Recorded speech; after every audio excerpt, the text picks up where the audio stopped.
I wrote a book in my teens about a man who is tortured simply for doing the right thing, who just wants to have a happy family, and who relentlessly suffers and keeps going despite it, all just because he's a good man and wanted to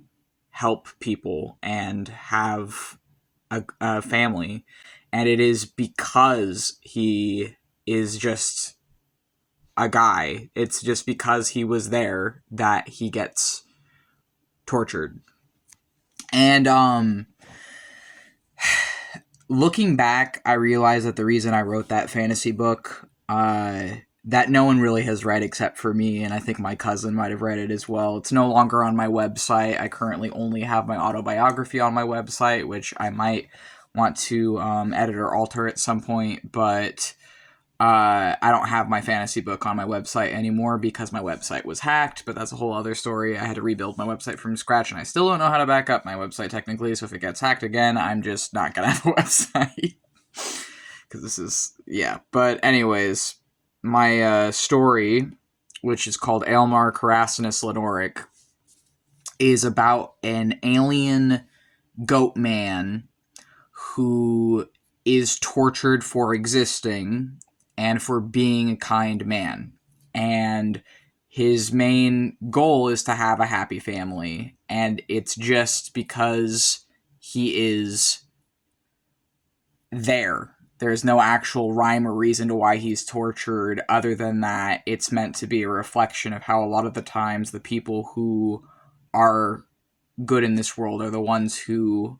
are tortured. And I wrote it during a time when I was still processing and dealing with a lot of trauma from my primary abuser, who was also letting a family friend groom me. Been letting a family friend groom me for some time, actually, even before then. And I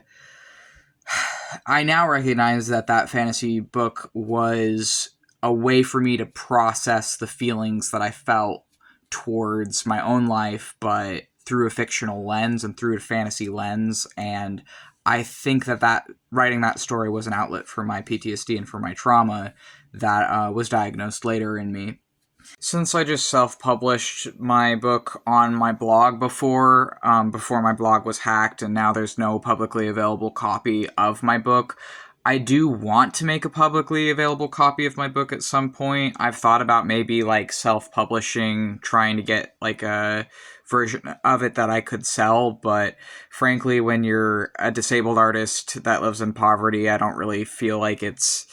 like, yeah, I could try and make money from it, but most of my art I just put out there for free. I mean, some stuff I try and sell, but maybe I would try at some point. I think it's difficult because, like, I don't really see myself as being someone who could try and do, like, standard publishing or that kind of a thing, because I do have, like, grammatical errors and spelling errors and stuff, and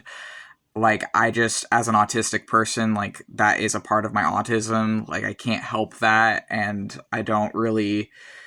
want to go through the hassle of having to do like traditional publishing where they're gonna, like, I don't know, judge me and not like the stuff for not conforming to whatever rules they've decided, and it's just seems like it's not worth the energy talking about it, because I realize now that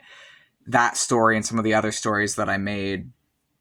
around that time were all sort of ways that I was dissociating through writing or coping through my writing with my own trauma, and using different scenarios or different, characters or whatever, but I was using it to cope with what I was experiencing, but in a different way and in a fantastical lens. And I think that the world that is conveyed in that story is sort of akin to the dream world or to the spirit world or to the world of my own imagination, and how it presented back then when I was a teenager, and that the character and what he goes through is sort of symbolically representative of some of what I went through, but in a different way and through a very, very different situations.